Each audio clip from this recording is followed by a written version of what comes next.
The emergency klaxon shrieked through the corridors of Galactic Council Station Omega-7, its piercing wail drowning out the usual hum of 1,000 alien conversations. Ambassador Zekth of the Varian Empire pressed his four-fingered hands against, his elongated skull, his purple skin darkening with stress. "What do you mean, they're coming?" Zekth demanded, his translator barely keeping up with his rapid speech patterns. The holographic display flickered to life above the circular council chamber, showing a star map dotted with pulsing red warnings. At the center, a single blue dot moved steadily toward the galactic core, leaving a trail of destroyed monitoring stations in its wake. High Counselor Vex, her crystalline body refracting the emergency lights into rainbow patterns across the chamber walls, spoke with a voice like breaking glass. 3 solar cycles ago, our deep space sensors detected an unknown vessel entering the Outer Rim territories. We sent automated probes to investigate. The hologram shifted, showing twisted metal debris floating in the void of space. None returned. Intact, Vex continued. The few fragments we recovered contained technology unlike anything in our databases. Weapons that tear through quantum shielding like tissue paper. Engines that bend space-time in ways our physicists claim are impossible. Ambassador Krell of the Hegemony, his insectoid features twitching with nervous energy, leaned forward on his 6 legs. "You're telling us that one ship destroyed an entire probe fleet? That's over 300 vessels." "Not destroyed," Vex corrected, her voice dropping to barely above a whisper. "Obliterated. There were no survivors to interrogate, no wreckage substantial enough to analyze. Just silence where our ships used to be." The chamber erupted in panicked chittering, growling, and electronic bleeping as representatives from dozens of species voiced their terror. Zeketh slammed his ceremonial staff against the floor, the metallic ring echoing through the chaos. "Order, what do we know about this vessel's origin?" Vex manipulated the hologram with delicate crystalline fingers, zooming in on the mysterious blue dot. "Our xenoarchaeologists have been working around the clock. The energy signatures match theoretical models of an extinct species." The chamber fell silent except for the ever-present hum of life support systems. "Extinct?" Krell's mandibles clicked nervously. "Which species?" "The Terrans." A collective gasp rippled through the assembly, even those species too alien for gasping equivalent sounds of shock and disbelief. "Impossible," Zeketh whispered. "The humans died out over 2,000 years ago. We have records of their extinction. Solar flares sterilized their homeworld. We sent archaeological teams to confirm it. Those teams," Vex said slowly, "may have been mistaken." The hologram shifted again, showing an enhanced image of the approaching vessel. It was unlike anything in the galactic database. Angular, where most ships were curved, brutal where others were elegant. Massive gun batteries jutted from its hull like the spines of some prehistoric beast.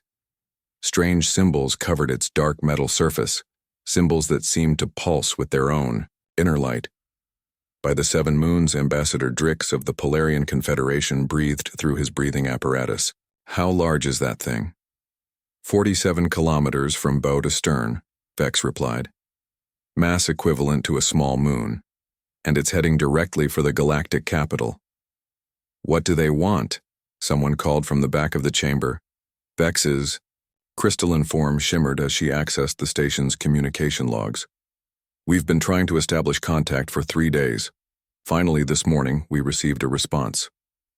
The hologram flickered to an audio waveform, and suddenly the chamber filled with a sound none of them had heard in 2 millennia. A human voice, speaking in the ancient Terran language called English. "This is Admiral Sarah Chen of the Terran Expeditionary Fleet, aboard the battleship Indomitable.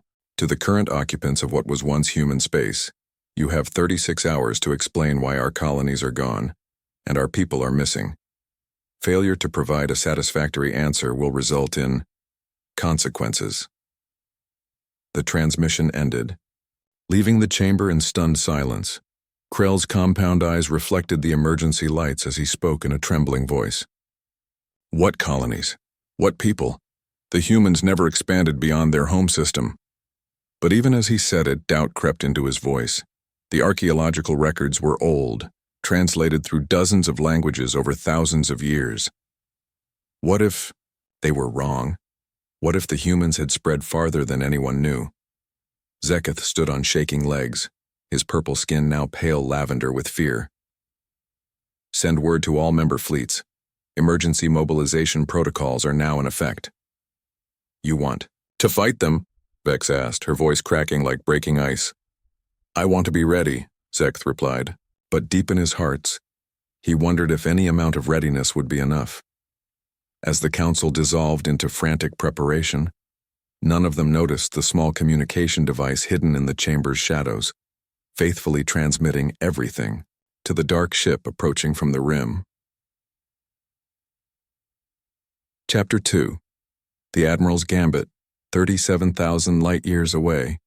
Admiral Sarah Chen stood before the massive viewport of the UES Indomitable's bridge, watching the stars bend around them as the ship's revolutionary fold space drive carried them deeper into what had once been human territory. Her reflection stared back at her, a woman in her 50s with prematurely gray hair and eyes that had seen too much. Admiral, called Commander Marcus Torres from the tactical station, his voice tight with controlled emotion. We're receiving multiple fleet movements on long-range sensors. They're massing ships at the galactic capital. Looks like everything they've got. Chen didn't turn from the viewport. How many? Conservative estimate? 8,000 vessels, ma'am, including at least 30 dreadnoughts. A younger officer might have blanched at those numbers. Chen simply nodded. They're scared. Good. Fear makes people honest. Dr. Elena Vasquez, the expedition's chief xenoanthropologist, looked up from her workstation with troubled eyes. Admiral, I've been analyzing the communication patterns from their council meeting. There's something you need to know. Speak freely. Doctor, they genuinely seem to believe humanity went extinct 2,000 years ago. The archaeological data they referenced appears to be inaccurate, possibly deliberately so. Chen finally turned from the viewport, her expression grim. Are you telling me someone covered up the existence of human colonies? It's worse than that. Vasquez called up a holographic display showing star charts from the expedition's archives. I've been cross-referencing our historical records with their territorial maps. Admiral, 12 of our former colony worlds are now listed as restricted archaeological sites under the protection of something called the Galactic Heritage Commission. The bridge fell silent except for the quiet hum of the ship's systems. Restricted how? Chen asked quietly. No colonization, no industrial development, no interference with extinct civilization artifacts. Vasquez's voice grew hollow. But, Admiral, these aren't dead worlds.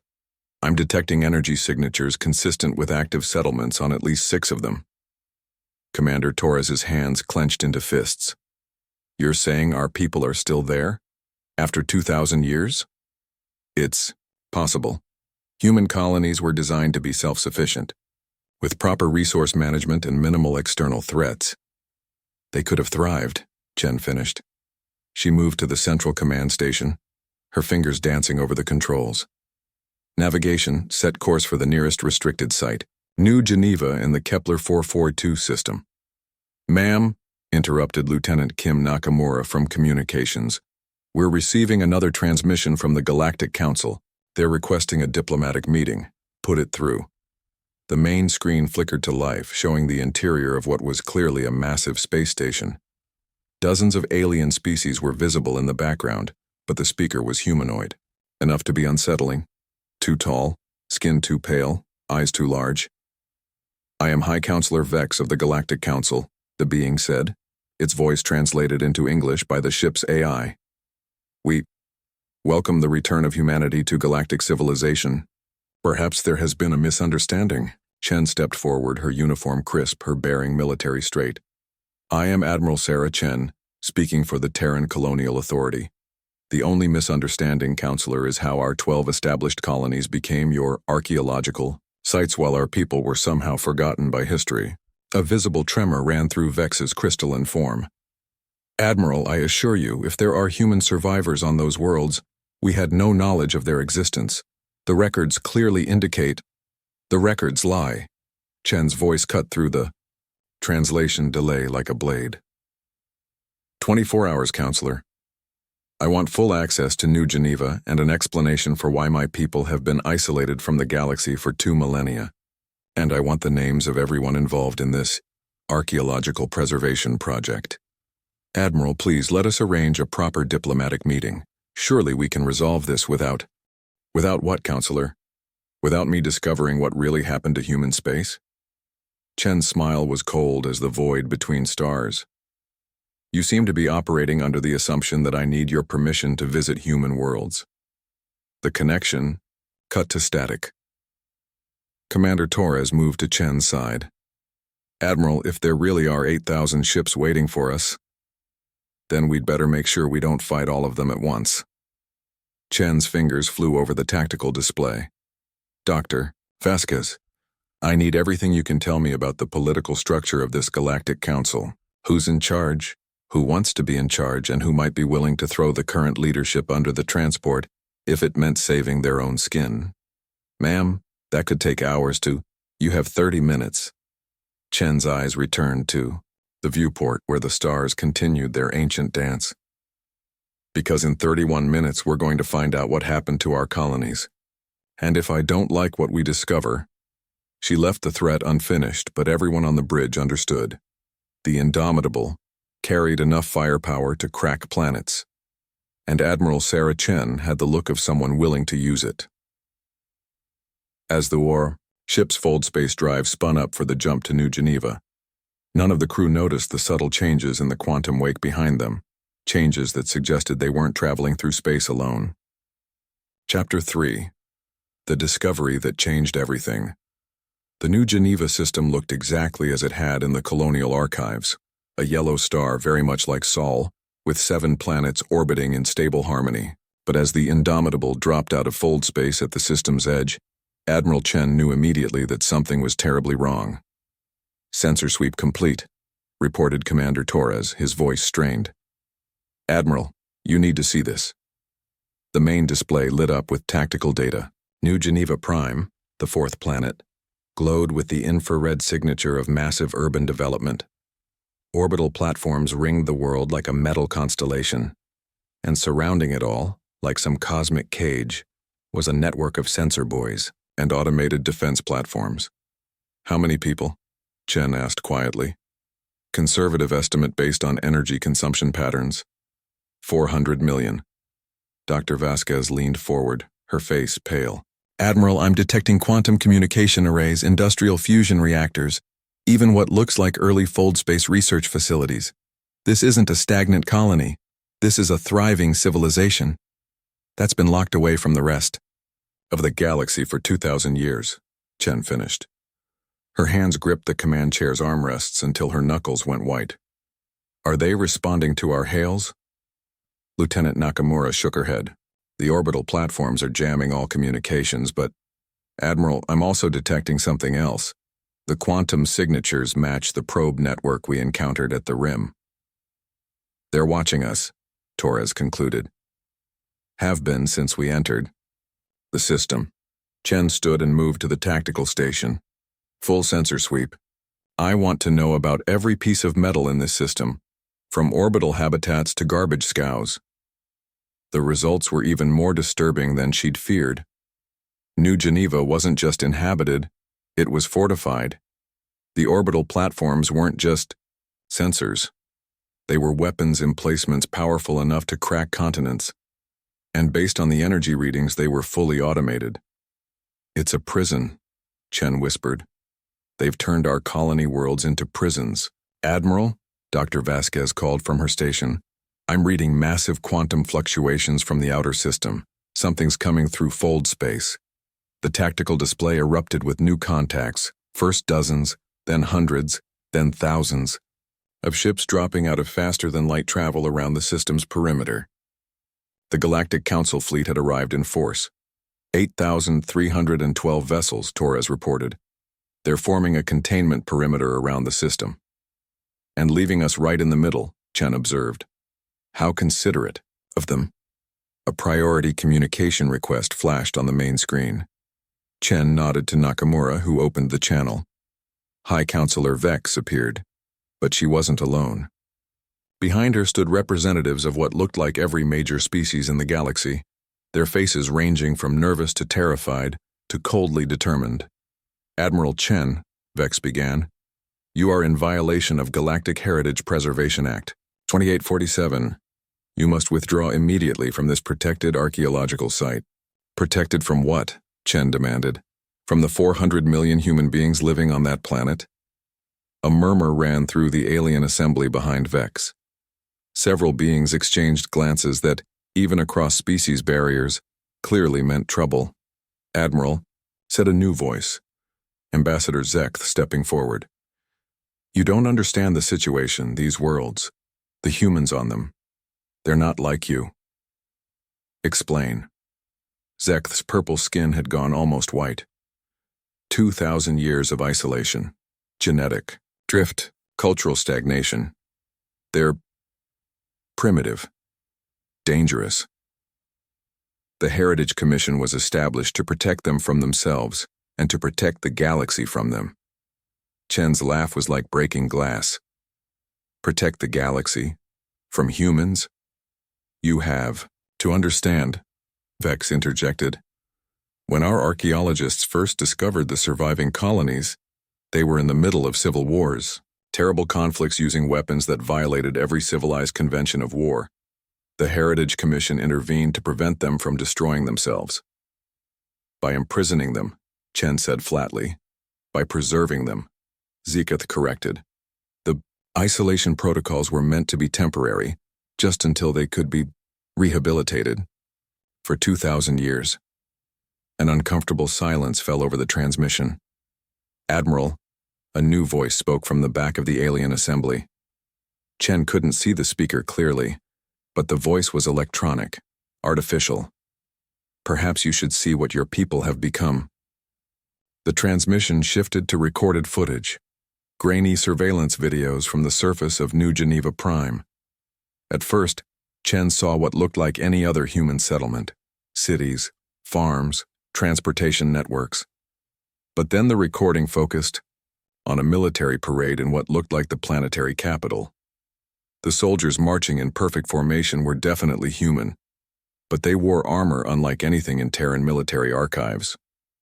Their weapons were bulky, primitive-looking things that nonetheless glowed with barely contained energy. And their faces held an expression Chen had seen before, in the history books about humanity's darkest periods. "They call themselves the New Geneva Empire," the electronic voice continued. "They've spent 2 millennia developing new forms of warfare, new weapons, new ways of turning entire planets into military fortresses. Every attempt at contact has resulted in demands for tribute, territory, or total surrender."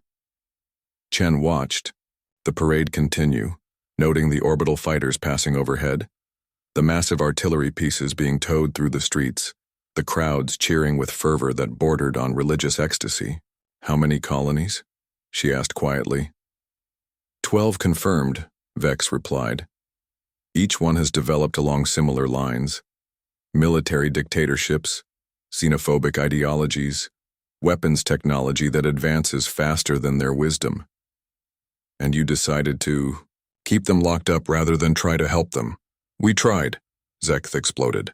"Do you think we enjoyed playing prison guards for 2 millennia? We sent diplomatic missions, cultural exchanges, educational programs. They either conquered the volunteers or used the information to build better weapons." Chen stared at the screen, watching her own species march in formation that was both familiar and alien. These were humans, no doubt about it. But they were humans, shaped by isolation, by conflict, by 2,000 years of thinking they were alone in a hostile universe. "Admiral," Commander Torres said quietly, "long-range sensors are detecting movement from the planet. Looks like they're launching ships." The tactical display updated to show dozens of vessels rising from New Geneva Prime's surface. They were clearly human in design, but unlike anything in the Terran Colonial Authority's blueprints. Angular, aggressive, covered, in weapon emplacements that radiated barely contained power. "This is Governor General Marcus Kane of the New Geneva Empire," A harsh voice crackled over the communications array. Unknown vessel. You will submit to boarding and inspection or be destroyed. You have 60 seconds to comply. Chen looked at the alien fleet surrounding them, then at the human ships approaching from the planet, then at her own crew, her own people, caught between two forces that both claimed to know what was best for humanity. "Admiral," Torres whispered, "what are your orders?" For the first time in her military career, Sarah Chen honestly didn't know. But she was about to find out what 2,000 years of isolation had done to the human spirit. Chapter 4. When Titans collide, the bridge of the Indomitable had never been quieter. Admiral Chen stood at the center of it all, watching two forces of unimaginable power converge on her position. To one side, 8,000 alien warships with technology that had dominated the galaxy for millennia. To the other, 50 human vessels that looked like they'd been designed by someone with a grudge against the universe itself. 40 seconds to compliance deadline, Lieutenant Nakamura reported, her voice barely above a whisper. "Admiral, Dr. Vasquez called from her station. I'm analyzing the quantum signatures from those human ships. The power output is impossible. Define impossible. Their smallest frigate is generating more raw energy than our main battlecruisers. The flagship, Admiral, it's putting out enough power to fuel a small star." Commander Torres looked up from tactical. "Ma'am, I'm reading weapons signatures that don't match anything in our databases. Those aren't standard human designs." 2,000 years of development, Chen murmured. "What would we build if we thought the entire universe was our enemy?" The communication array crackled to life again, but this time the voice was different. Older, more controlled, but with an underlying edge that spoke of barely contained violence. "This is Fleet Admiral Alexei Kozlov of the New Geneva Imperial Navy. I'm overriding Governor General Kane's rather impulsive ultimatum." The voice paused, and Chen could almost feel the calculation behind it. "You're flying a Terran Colonial Authority vessel. That's interesting. We haven't seen those particular markings in quite some time." Chen stepped forward. "This is Admiral Sarah Chen commanding the Terran Expeditionary Fleet. I'm here to investigate the fate of human colonies in this sector." A long pause. When Kozlov's voice returned, it carried a mix of amusement and something that might have been hope. "Admiral Chen. Sarah Chen. I know that name. It's in our historical archives. The architect of the Kepler Defensive Accords, presumed lost with the expedition fleet in 2387. Another pause. "Tell me, Admiral, what year is it by your calendar?" Chen felt the blood drain from her face. 4387 by Earth Standard Reckoning. 4,000. Kozlov's voice trailed off, then returned stronger. "Admiral, this is either the most elaborate deception in human history or—" He didn't finish the thought. "Or what, Fleet Admiral? Or the Exodus fleet actually found them, found the builders, found a way home." Behind Chen, Dr. Vasquez made a soft sound of understanding. "Admiral, the time dilation effects of deep fold space travel, especially using prototype technology, if they went far enough out, fast enough, 2,000 years could have passed here while they experienced—" "Only decades," Chen finished. "We're not from their past. We're from their future." The implications hit the bridge crew like a physical blow. They weren't dealing with primitive, isolated colonists. They were dealing with an entire branch of humanity that had evolved along completely different lines in complete isolation, while believing they'd been abandoned by their own species. "Fleet Admiral Kozlov," Chen said carefully, "I need to speak with your leadership, face to face." "That may not be wise, Admiral. We've grown suspicious of outsiders over the years, and the aliens surrounding us aren't exactly inspiring confidence in your peaceful intentions." As if summoned by his words, High Counselor Vex's voice cut through the channel. "Admiral Chen, you are in grave danger. The humans you're speaking with are responsible for 3 galactic wars and the destruction of 17 inhabited systems. They cannot be trusted." 17 systems. Kozlov's voice turned cold as vacuum. 17 systems that attacked us first. 17 systems that tried to civilize us or conquer us or simply wipe us out for the crime of being human. You destroyed entire worlds. Ambassador Zekth's voice joined the growing cacophony.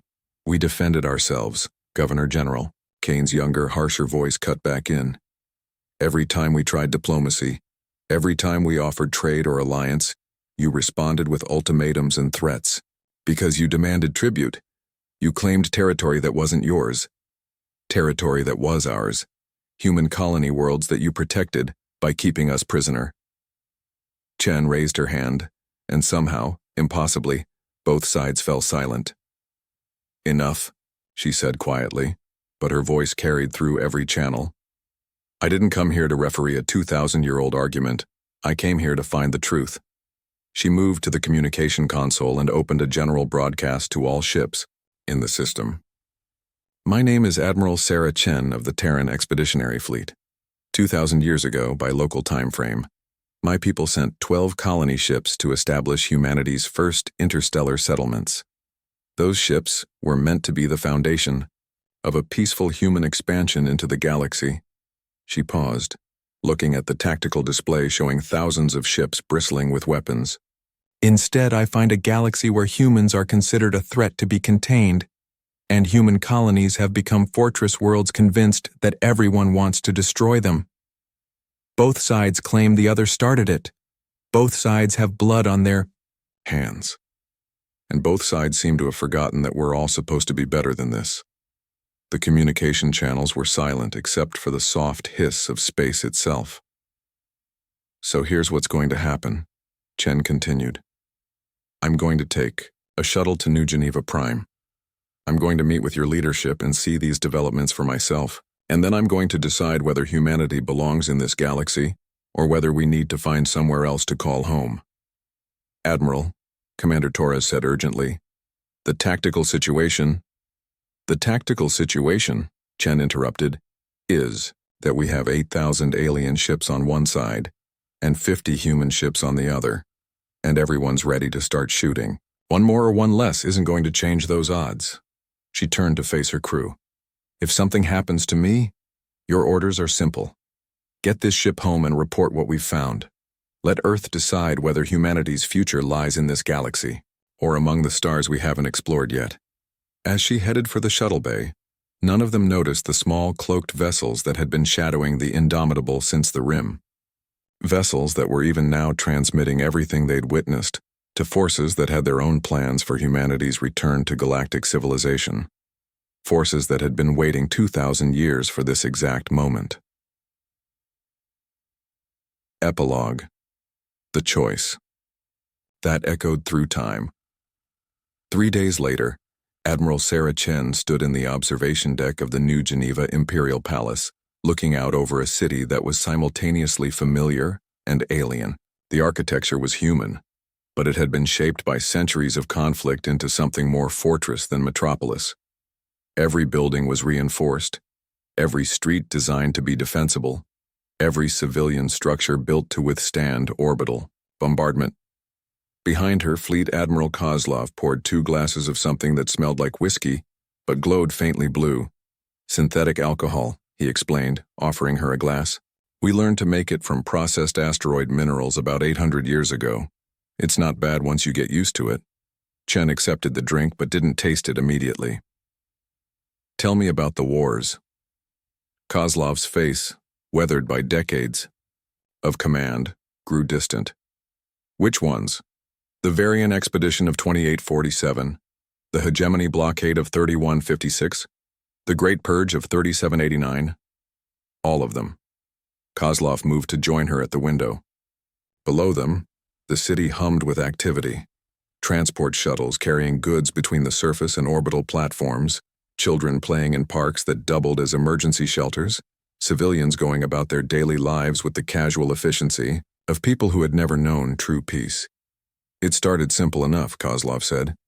First contact with the Galactic Council. They were fascinated by us, a primitive species that had somehow developed working faster than light travel. They offered cultural exchanges, technological assistance, membership in their grand civilization. What went wrong? We asked the wrong questions, like why our other colony worlds weren't answering our calls, like why their star charts showed our systems as uninhabited. when we could clearly detect settlements and energy signatures. Chen finally tasted the synthetic whiskey.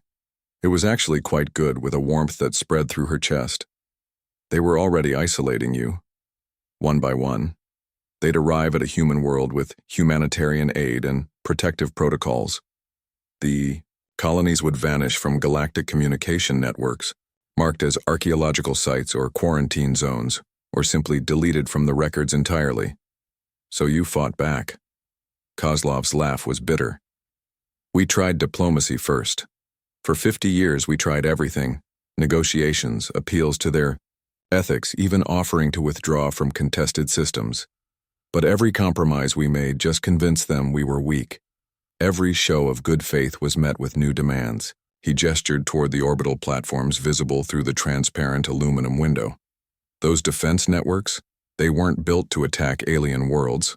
They were built because alien fleets kept showing up to rescue our people from our primitive leadership. Chen studied the man beside her. Despite the harsh lines around his eyes and the gray in his hair, there was something in his bearing that reminded her of the officers she'd served with during humanity's golden age of exploration. Honor tempered by pragmatism, idealism hardened by necessity. "What changed?" she asked. "When did the defensive war become something else?" Kozlov was quiet for a long moment. When he spoke, his voice carried the weight of centuries. The day they glassed New Kyoto. Chen felt her blood chill. Glassed? Complete planetary sterilization. 60 million human beings, men, women, children, wiped out in a matter of hours. Their crime? They'd developed quantum computing technology that the Galactic Council considered potentially destabilizing to interstellar security. The glass in Chen's hand trembled slightly. How many people knew? The entire galaxy. It was broadcast as a necessary intervention to prevent the development of prohibited weapons technology. The council representatives gave speeches about the tragic necessity of protecting galactic civilization from extremist elements. And the galaxy accepted this? They celebrated it. Kozlov's voice had gone completely flat. They threw parties on 100 worlds, congratulating themselves on averting another human threat to galactic peace. Chen closed her eyes, understanding flooding through her like ice water. This wasn't just a story of cultural misunderstanding or diplomatic failures. This was genocide, dressed up in the language of peacekeeping and protection. "That's when you stopped holding back," she said. "That's when we remembered what humans are capable of when we stop pretending to be civilized." Kozlov turned from the window to face her directly. "Admiral, your people sent 12 colony ships into the galaxy. Do you know what happened to the other 11 colonies?" Chen's throat felt dry. "Tell me." 6 were sterilized like New Kyoto. Preventive measures against potentially dangerous human development. 3 more were conquered and turned into alien settlement worlds, their populations either enslaved or relocated to appropriate reservations. 1 was simply erased from existence so completely that we're not even sure which system it was in. And the 12th? New Geneva. The one that refused to surrender. The one that fought back so hard, for so long, that eventually the galaxy decided it was easier to contain us than to destroy us. Chen set down her glass and walked to the opposite side of the observation deck. Through another window she could see one of the human warships hanging in orbit.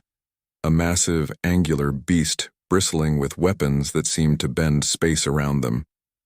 "Those ships," she said quietly. "That technology. How far have you advanced?" "Far enough." Kozlov joined her at the second window. "We've had 2,000 years to develop weapons, Admiral. 2,000 years of thinking we were the last free humans in existence. 2,000 years of preparing for the day when the galaxy finally decided to finish what it started. And now? Now, you're here. Proof that somewhere out there, humanity survived and thrived without the galaxy's protection. Proof that we didn't have to become what we became." Chen could hear the pain in his voice, the weight of choices made and paths taken that could never be undone. "Fleet Admiral, I need to ask you a direct question and I need a direct answer. If I can negotiate a peace, Real peace, not another containment protocol. Will your people accept it? Kozlov was quiet for a long time. Finally, he spoke. Admiral, 3 days ago, when you first contacted us, do you know what the civilian response was? Tell me. Celebrations in the streets, parades, people crying with joy at the thought that we weren't alone anymore. His voice grew thick with emotion. For the first time in 2,000 years, parents told their children that maybe, just maybe, they wouldn't have to spend their lives preparing for war. He turned to meet her eyes. But Admiral, you also need to understand. We're not the same. Species that left Earth all those millennia ago. We've become something harder, colder, more dangerous. The question isn't whether we want peace. The question is whether the galaxy is brave enough to accept that we've earned the right to exist, on our own terms. 3 hours later, Admiral Chen stood on the bridge of the Indomitable once again, staring at the tactical display that showed the largest fleet engagement zone in galactic history. 8,000 alien ships on one side, 50 human ships on the other, and one Earth vessel caught in the middle. But now she understood what she hadn't before. This wasn't just a confrontation between different species or different philosophies. This was a reckoning 2,000 years in the making. A moment when choices made in fear and desperation would finally face their consequences. Open a channel to all ships, she ordered. Channel open, Admiral. Chen took a deep breath and began to speak words that would echo through history. This is Admiral Sarah Chen, speaking for Earth and for humanity's future among the stars. For 2,000 years, this galaxy has been shaped by fear. Fear of what humans might become. Fear of what we might do if left to our own devices. That fear led to choices that created the very thing you were afraid of. She paused, looking at her crew, at the faces of men and women who had volunteered to explore the unknown for the sake of all humanity. Today, we choose differently. Today, we choose to believe that coexistence is possible, that understanding can triumph over fear, and that the future can be better than the past. She gestured to the tactical display. I'm ordering all Terran vessels to stand down and withdraw to minimum safe distance. Not because we're weak, but because we're strong, enough to choose peace over conflict. The alien fleet, as if released from some invisible tension, began to power down weapons and pull back to defensive positions, but the human ships from New Geneva remained exactly where they were. Fleet Admiral Kozlov, Chen called over the communication, Array, your people have spent 2,000 years earning their freedom through strength. Now I'm asking you to prove that strength by choosing mercy. A long pause. Then Kozlov's voice, calm and clear. Admiral Chen, the New Geneva Imperial Navy is withdrawing to our system's outer perimeter. But understand, we withdraw as free humans, citizens of our own destiny, equals in any future negotiations. Understood and acknowledged, Fleet Admiral. As the massive fleets slowly separated, Chen allowed herself a moment of hope. The path forward wouldn't be easy. There were crimes to be answered for on all sides, prejudices to overcome, and wounds that might take generations to heal. But for the first time in 2,000 years, humans and aliens were choosing to talk instead of fight. And somewhere among the stars, other human colonies waited to be discovered, other stories waited to be told, and the future of an entire species hung in the balance. The galaxy would never be the same. But then again, change had always been what humans did best. End of When Earth's battleship arrived, the galaxy screamed in terror.